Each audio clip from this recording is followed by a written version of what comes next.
Hey guys and gals, welcome to another episode of Prepper Talk Radio with Scott, Shane, and Paris. How you doing, boys? Doing Fantastic. good. Awesome. We're gonna have a fun show tonight. It's gonna be all about the 10 foundations of self-sufficiency, self-reliance, if you want to interchange that, if you're of that persuasion, but you're gonna understand why this is so important over the next 50 minutes or more or less. Leave it as a surprise. But guys, as always, we want to bring the show to you by something that we found that's really awesome. Most of the time we're sharing with you prepping stuff. This is a little different because this is something to pay for your prepping stuff. We have all found a membership, a wholesale club that actually is phenomenal. It actually pays you to be part. It's great. It's an affiliate marketing company that just has blown the doors off of two industries. Think about Amazon when they launched. They were just books, and they've grown to almost 250 million members. Wouldn't it have been nice if you could have gotten paid every month for recommending that? That's what this is. So if you want to learn about it, head on over to preppertalkradio.com/goodlife. Spell it how it sounds, guys, and we'll help you out. It's exciting. We found it. We love it. And as always, we're always looking for better ways to help you get better prepared. And Paris has a course on how to budget better, because that's half the problem for most of us. The other half the problem, got to make more money. But without further ado, let's get into the 10 foundations Of self-sufficiency. Yes. So obviously there is a little bit of what would I call it? Conflict on the difference between the definition between self-sufficiency and self-reliance. And we're going to call this self-sufficiency at the moment. We may change that and adjust some things as we go. But this is, I think, the most difficult thing to achieve in life, period. Not just in prepping or preparing, is becoming self-sufficient. But you don't have to get there. You don't have to get all the way there. You have to start. You need to start. And by identifying exactly what it is that my personal goals are in this particular realm is the place to start. And that's basically what we're going over today is what are those 10 items, those 10 foundational items to where each of us to become self-sufficient need to be competent in, or at least aware of, at least consciously competent of, in order to achieve as much self-sufficiency as possible. So I'll start us off. The first one on my list is achieve financial self-sufficiency or self-reliance. Again, kind of interchangeable there, whatever fits your personal definition. And of course, I want to start out with Paris here because this is your world, this is your realm. And of course, I know exactly what this means to me. And of course, I want to argue with you a little bit, Paris, as well. That's kind of what brings some spice into the conversation. Wow. And I have some ideas. But how does one become or achieve, which is the word, achieve financial self-reliance, self-sufficiency? There we go. That was quite the setup, Shane. Like you're already goading me. Like you're like, dude, you're poking the bear a little bit. Yeah, I love it. So one of the first things I talk with people about when I meet with them is like, everybody wants to be financially free. What does that mean? Like define that. Like give me like a common definition is the ability to do whatever I want, whenever I want, with whoever I want. And so my question is, okay, tell me, what is that? Like what, if you were financially free, what would you do?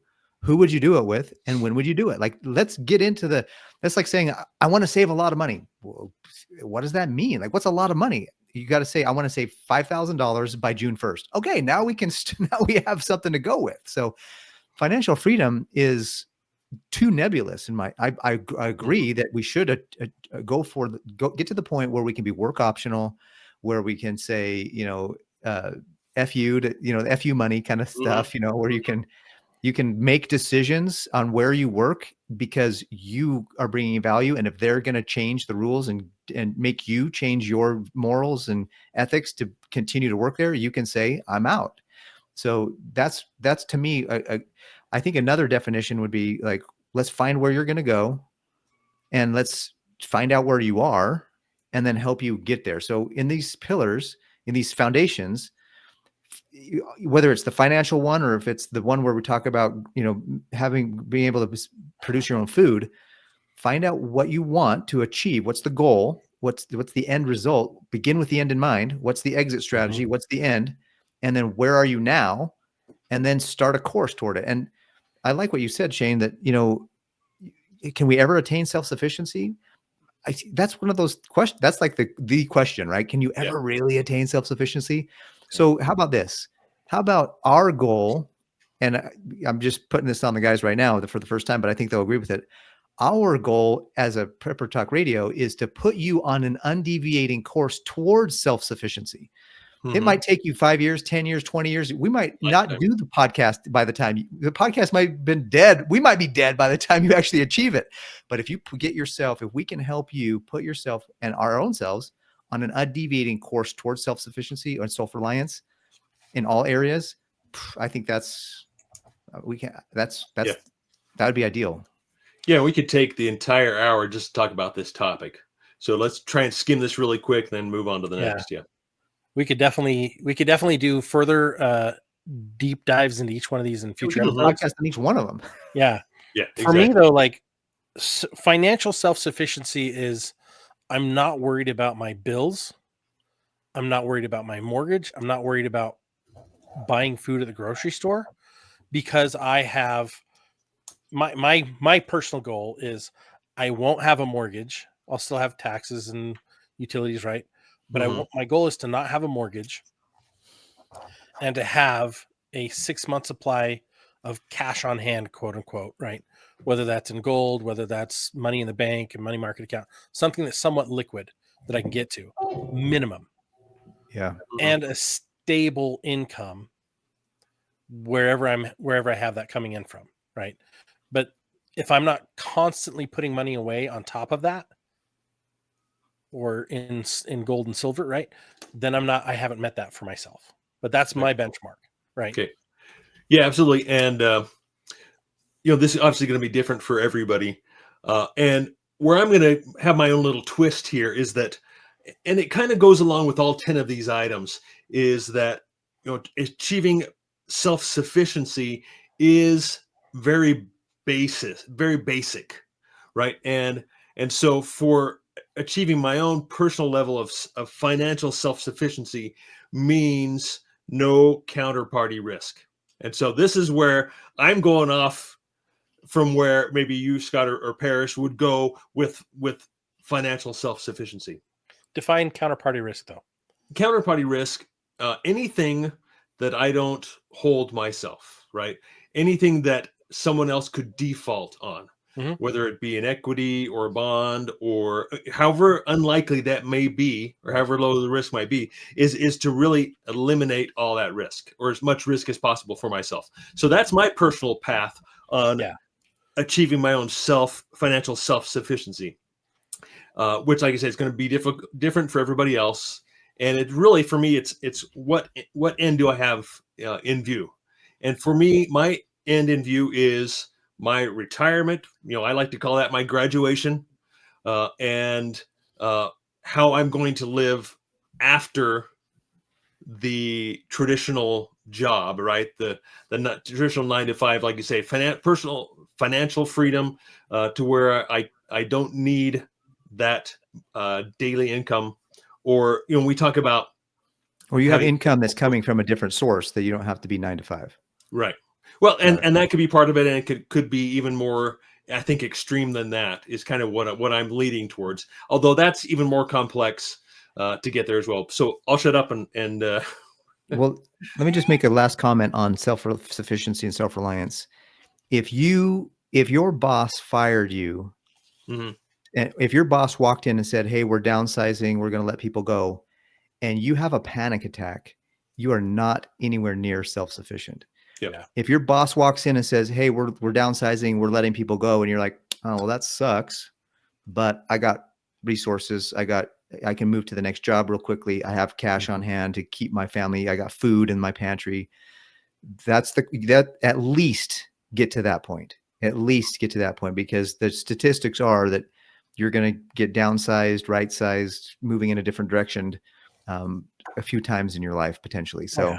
just I be think that's careful. perfect, That's what I would say is a final word on that. Just if you're get self-sufficient so that you can move, you can pivot if you need to. Dig your well before you're thirsty. Amen. Amen. Yeah. All right, great. So that- Number 2. The next foundation Participate- is. Oh, go ahead. Go ahead. No, go ahead, Scott. I'm hogging the camera. So the next one is the next foundational principle is participate in a community of like-minded people. Mhm. I think that's a much harder one to really accomplish because some Visualizing. communities are huge, some communities are small. I have a fantastic community where I live. There's a lot of preppers here. Some of them have moved away. I'm going to be moving away. So it's like, okay, I'm going to have a whole new situation of community wherever I end up. And that's going to be a huge challenge. I have to build new relationships. I have to build new levels of trust. I think this is a lot harder than we give it credit for. Yeah, Well, I mean, there's that old saying about, that you are the average of the 5 people you hang out with. So one of the fun things in the book, I'm reading a book about, thinking rich and it's called Start Thinking Rich. And one of the chapters is get rid of your friends. And they're like tongue in cheek a little bit, like, yes, but not really, but really, so there's some people that as you move on, as you move forward with whatever it's going to be, whether it's, becoming a prepper, they're going to think either they're going to think you're weird or they're going to come with you. And so you just got to remember, like, you got to do what you got to do to protect yours. Nobody pays your bills but you. Nobody's going to save you in an emergency but you. And, of course, people that might be hired to do it. But the reality is that that's where learning how to be self-sufficient. What I like is I think it's Stephen Covey who talks about there's the levels of dependency, and you got to be independent. Like, you got to be able to take care of yourself. But the next level above that is interdependence. And interdependence only works with a group of independent people. It's kind of that weird paradigm. Like, wait a minute, like interdependence only works with independence? Yes. Like, you can rely on everybody in the group to do what they're supposed to do. And if nobody's there to do it, you can do it too. You can do it yourself. Mm-hmm. But it's easier if you have other people that can do it with you. And the synergistic effect increases the odds of success, and then increases even the success that you have, like the outcome.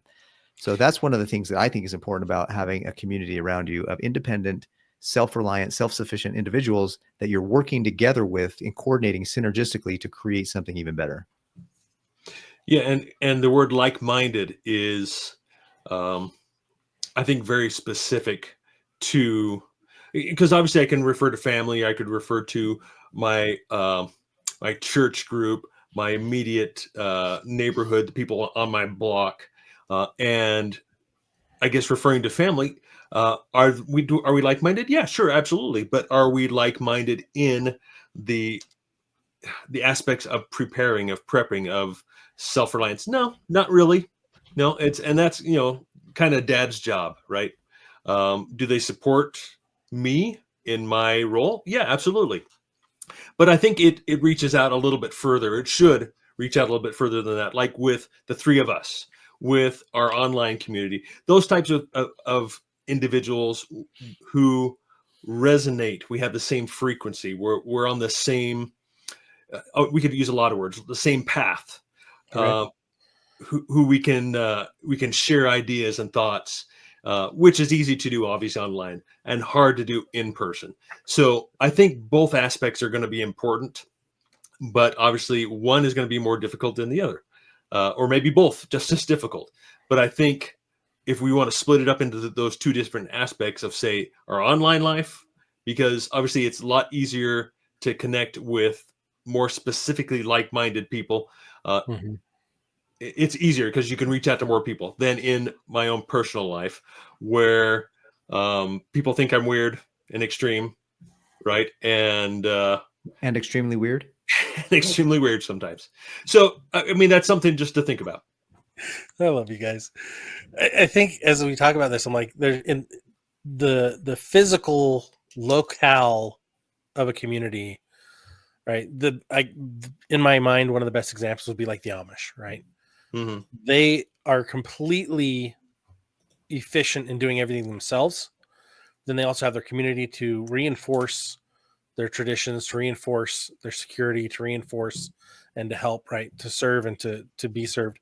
But then they're also working outside of their community because that's where most of their commerce happens, right? And I think we need to remember that, like, our community doesn't have to be the only place we are, Right. right? It's your network of strength and support. And yeah, I do like the idea of having the online and the physical components of it. Okay, absolutely. Parrish, you want to hit the next one? Yeah, let's go on to the next one. Yeah, number 3.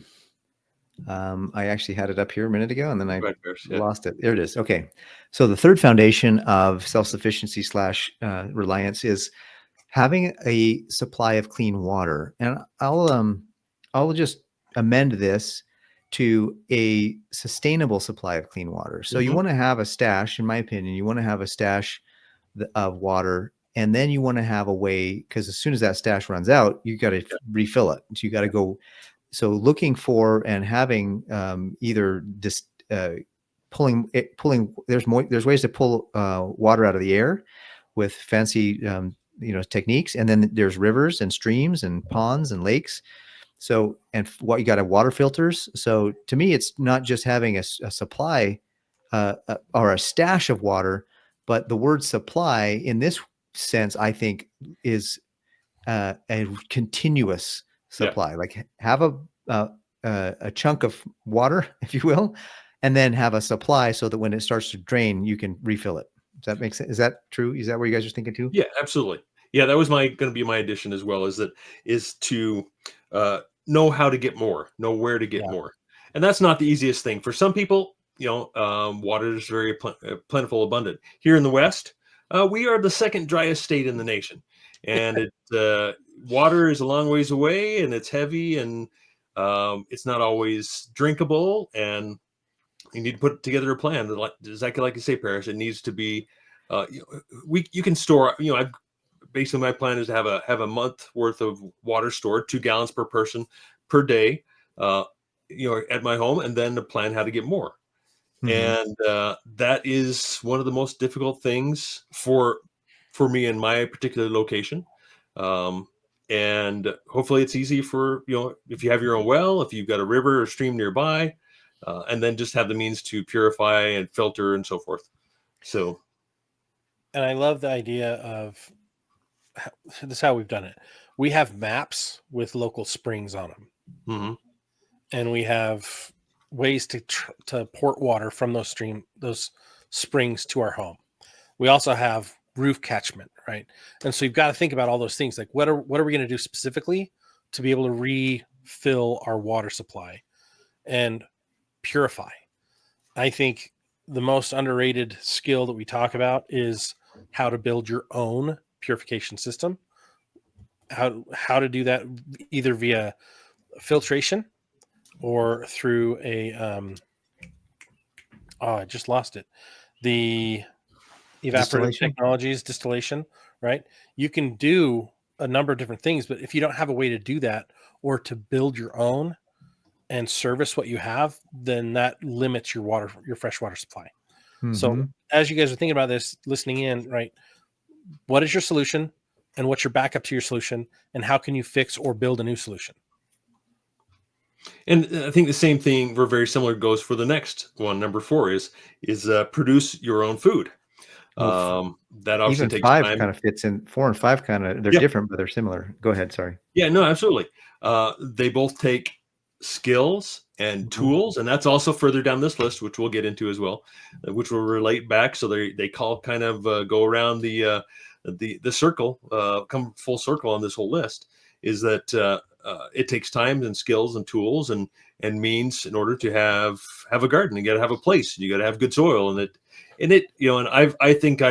I'm still working on that. It's been a long learning curve for me, both here at home as well as my bug out location. I'm still working on the soil out there. And I realized I was hoping to plant this year, and now I realize it's going to be next year before the soil is ready for me to plant. So Need a that's little tough. So I'm just saying it is a very big topic. And again, we could take a whole hour on this topic and Well, every one of them. just really quickly, I'd like to relate this to the second foundation, which is creating a community, because Mhm. your property is only big enough to grow probably so many things. Yeah. So if you could coordinate with a neighbor, for example, I got a guy down the road has a peach tree. So when I need peaches, I know I got another guy across the street that has an apple tree. So we're going to coordinate with him for apples. I'm going to be able to grow what I grow, and then they're going to be able to, maybe we do some bartering. I get apples, he gets my, Mhm. tomatoes or my cucumbers, my zucchini, whatever. The guy down the road with the peaches, he gets, I swap my zucchini for his peaches. So having a community is really good, especially when you're producing your own food in today's world with and right now in suburbia it's okay, but when we start getting into these Agenda 2030 sardine houses, we're Mhm. really going to need to coordinate with our buddy on the floors above and below us what they're growing, and we'll grow tomatoes, you grow cucumbers, you grow zucchini, and we'll all eat together and have a big banquet. So growing your own food is also important. You got to be able to do that, but if you don't have enough land to grow everything that you need, you're going to want to have number two, to coordinate with people that work with you. Oh, Yeah, yeah. and figure out what you can do well on your land and specialize in that. I do peas. I figured out peas. I can grow peas pretty well. We have a good crop here at home, so that's currently what my focus is, especially early in the year here. Anyway, that's I think that's really important. Is you can't grow everything you need yourself. I mean, it's just extremely difficult. You need a lot of land, a lot of resources, and so forth. So, absolutely, community and everything kind of ties in on this whole list, at least somewhat. I don't know. I think you can. I think there's a lot of ways where you can grow a lot of your own stuff, if not all. Um, Growing up, my psycho grandpa had a fantastic garden and he canned a ton of food. We're going to get into canning and preserving later, but he also did a lot of fishing, and he had almost, I, I want to push it like 80% fully self-reliant with no Mm, livestock on his property, right? He had to go fishing to get stuff, right? And he'd go make deals similar to like what we're saying. You need community. He'd go make deals with cattle farmers to get a quarter of a calf or quarter of a calf or quarter of a, or half a calf. Like, mhm, but it's like, nowadays you can do quail in your property, you can do ducks in most places, you can do rabbits in most places, and if you've got meat rabbits or meat ducks or meat quail, like you're getting all your proteins as well. And then you can even do microgreens mhm. inside of an apartment. Absolutely, and this number four is about producing your own food, not just Yeah. growing your own food, producing your own food. So yeah, you're absolutely right. And so there's different ways, and I like the idea more of having friends helping each other. Like, you're going to do all the peas. I'll keep going with sweet potatoes. I'll keep going with Mhm. cucumbers, and I'll keep going with tomatoes. You can be the pea guy, right? I need No, no, meat. don't call me that. No, we're like three peas in a pod though, so it's all good. Okay, that's good enough. Yeah, yeah. I just think like we all have different benefits in our life of like soil or different things, lot size and different things. Like, use it as best you can, but like, don't sell yourself out of being able to do any of this because your situation.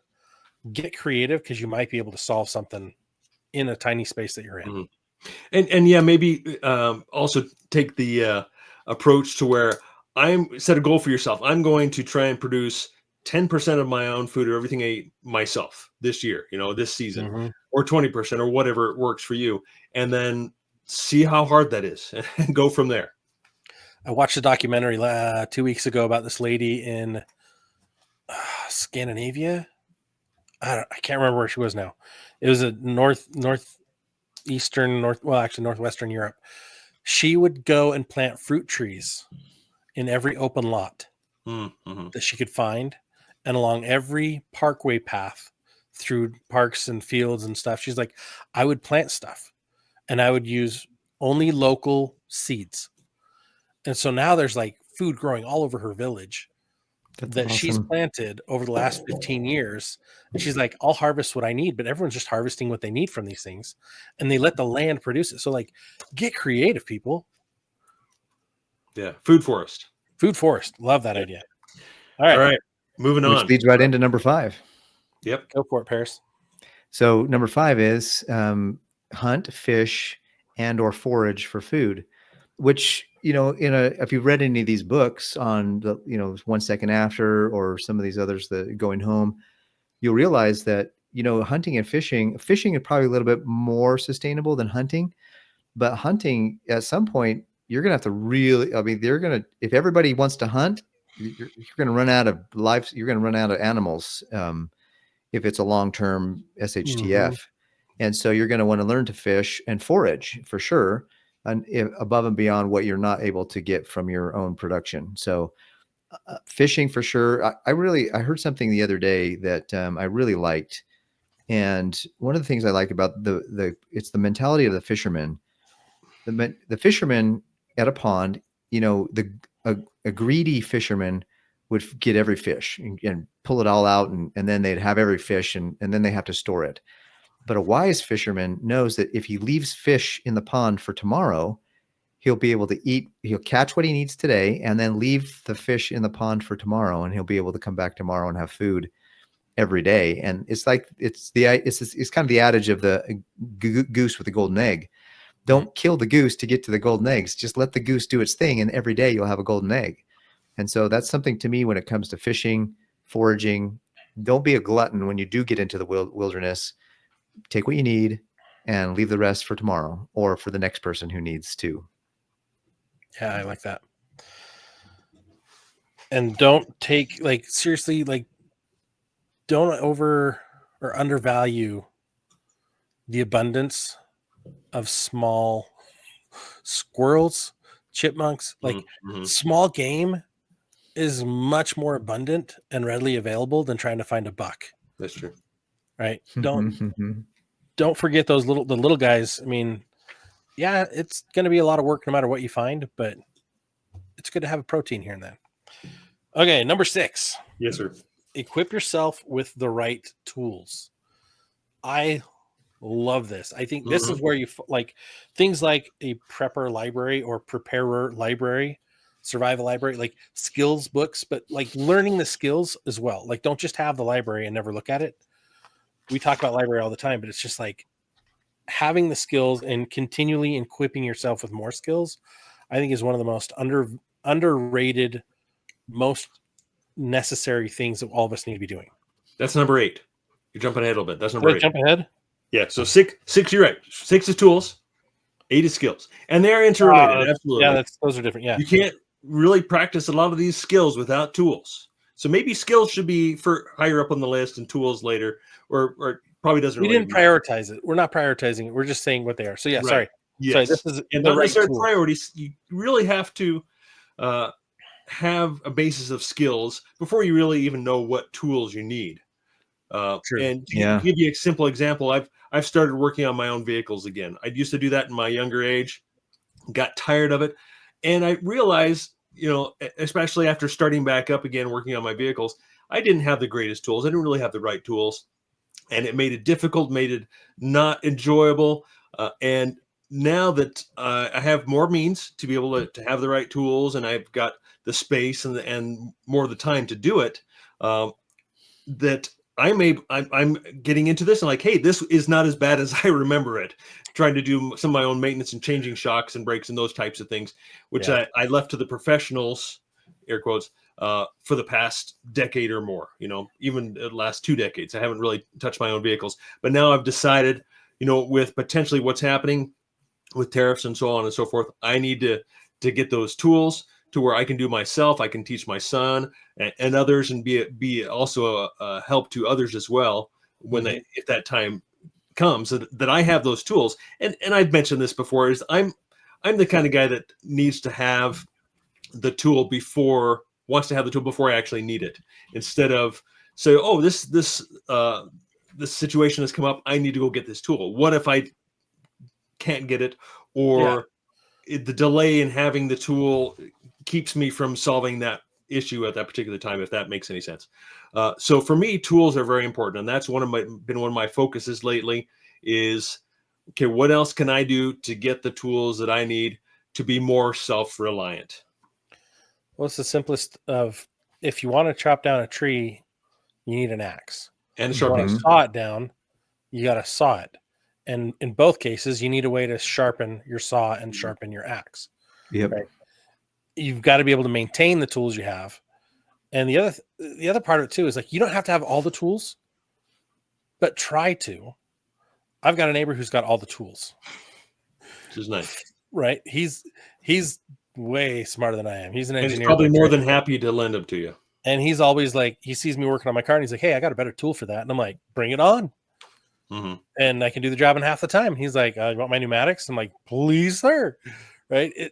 The better the tools and the better your network around the tools, even better. And then here's one. Please remember to keep a list of who's borrowing your tools, so you know where they are and that you set an expectation when it's supposed to come back, so you can go get it. Mm-hmm. Because the last thing you want to do is lose a tool. Happens to me all the time, unfortunately. Number 7. All right, on to number 7 here. Preserve your food. Again, everything kind of goes full circle here on this list. Is you've got to be able to produce it, hunt it, fish it, and preserve it. But like you're saying, Paris, if you can have the access to that lake, that river, so you can fish every day, all the better, right? Even throughout the seasons. But here in Utah, we've got pretty harsh winter, and that's something that our ancestors did all summer long, was prepare for winter. That's what they did. So learning how to preserve food through the winter, through the cold season, is for us here is critical.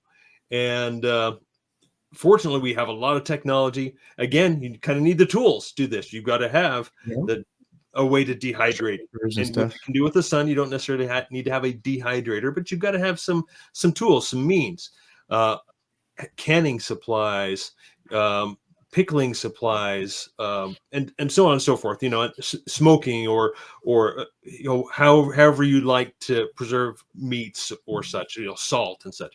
There's a lot to learn there, and a big learning curve, and a lot of great people out there on YouTube teaching that kind of stuff too, who we've had on as well.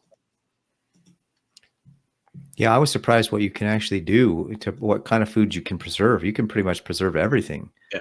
You can make the whole meal and then preserve it as the whole meal. And it's like, wait, what? Like, you don't have to just preserve ingredients. Sometimes you can put it all together and preserve it. And that actually ends up being better because it's already ready to go. So you just open it up and throw it in the pot and put up whatever you need to do. So there's some really neat things that you can do with preserving food. I totally agree.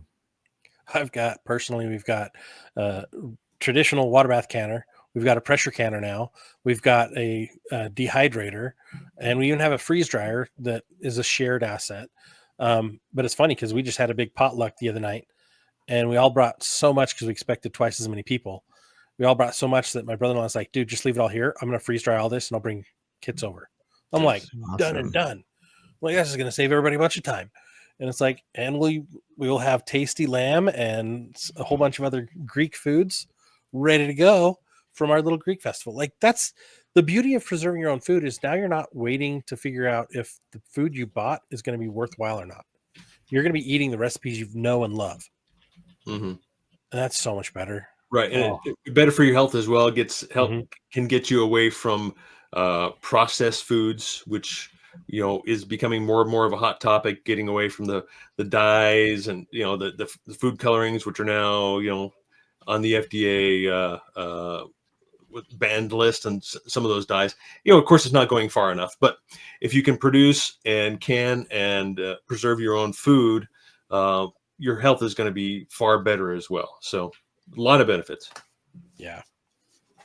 And again, to number 8, which Scott, you already touched on, is gain new skills and also grow and perfect your current skills. Sorry, go ahead. I said, I know I jumped the gun. I apologize. No, it's all right. I see tools and I'm like, skills, tools. And it's not nunchuck skills, although that's number 10, which is learn how to protect yourself. But I think that it's important to just really understand even gardening skills, like all the stuff that we talked about earlier. Those are all skill sets that you need to have that produce your food, hunting, equipping yourself with all that's preserving. That's a skill set that really and then beyond those things, what are other skills that can really bring value to your community and to your family and to when SHTF. So those are, if you're not growing, you're dying. And all of which require tools as well. So What's the skill that you guys think are the most important skills that people aren't putting time into right now for preparedness? Oh, that's a loaded question there. That's I think there's an awful lot. If I look at my own group, or um, I would probably say food, producing and preserving and so forth. Yeah, I think hunting and fishing. Yeah, absolutely. That obviously that's one of the survival rules of 3: shelter, water, food. Yeah. And so those are, I think, the hardest ones, and most neglected, unfortunately. Yeah, honestly, I was going to say it's food preservation, right? And that's one Yeah, of the yeah. easiest ones to learn. And a lot of us, Stick it in the fridge. What are you talking about, man? Just stick it in the fridge. we've got this luxurious life of like, I could go to the store anytime, get what I want. Yeah. Well, you need to know how to preserve it once that store stops. I think that's one of the Exactly. most undervalued skills. All right, that's number 8. Number 9. This is a tough one. Number 9, have an alternative energy source. Okay. And I say this is tough because there's so many different options, right? Mm-hmm. Energy source. Is it just for cooking? Is it for my whole home? Right. You can really go as far and deep as you want with this. And you can interchange energy with fuel. Yes, that was the other part of it. Like, I don't need solar panels to cook my food if I've got propane or logs or anything else I can burn, right? I can solar cooker. A solar Again, cooker, right? Tools. But there's so many different things you can cover with this category. But like, if you have things that absolutely need power, like medical devices, you're going to need something that's going to be able to produce and hold power while you need to use it. You can get propane generators, you can get fuel generators, gas, right? You can also get solar panels and have a battery bank. You can also do wind generation, or if you live next to a stream, you can do this. My favorite is hydro powered generation, right? Because as long as the stream's rolling or the river's rolling, you can get power out of it. I think a really important aspect of this topic is to learn and prepare to do without. Right? We don't need computers and monitors to live. I mean, we do right now in civilization, but there's definitely a particular level of survival that we probably will get to at some point, to where we can do without as much as we have. But fuel, we've got to have fuel. So you talk about wood, you talk about propane, different types of fuels, in addition to energy, like you say, solar, hydro, wind, so forth. Yeah. You're on mute there, Paris. You're on mute, Paris. You're mute, Paris. Because you can only store so much gas and propane before it runs out, and then you're like, now what do I do? Yeah. So that's part of sustainability, is having long-term stuff. And you got to have tools to go get more wood, right? And tools to create your own biogas, so that you've always got gas coming in, right? That's my favorite. I'm learning so much about biogases and biofuels. That's very cool. That's what I'm going to build out in my next house. So number 10, I feel like top 10 list. Top 10. David Letterman. Number 10, how to... You're old school. Protect yourself. I know, this is way old school. How to protect yourself. Yep. Self-defense, personal security, family security, home security, right? That's where this falls into. If I may, let me add just a perspective that I think a lot of people are. The reality is that none of us are getting off of this earth alive. And whether you die after an SHTF or before it, none of this, so many of us have health concerns over time as we get older. So I think part of protecting yourself, obviously Second Amendment, obviously, having good stuff like that, but having life insurance, having health insurance, having car insurance, like insurance is a huge risk management, and it's a huge way to protect yourself. Don't forget that having an emergency fund is a way to protect yourself. I mean, all these other things, that's what I see from my financial eyeballs, see a lot of that stuff as a protect yourself as well. Yeah, and of course, my mind goes to worst case scenario where none of that really exists. But no, you're absolutely right. We all live in the world, and you've got to be part of it to a certain extent, and you've got to have yourself covered. That also goes back to our conversation we had a few weeks ago about cybersecurity, right? Protecting your data.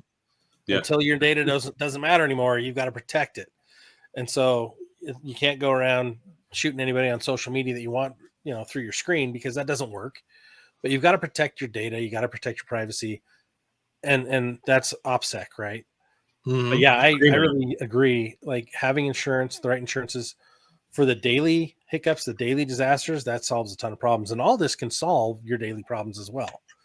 This doesn't have to be something you wait for until prepping in and of itself is a protection. Just having your 72-hour pack, that's a protection. Yeah.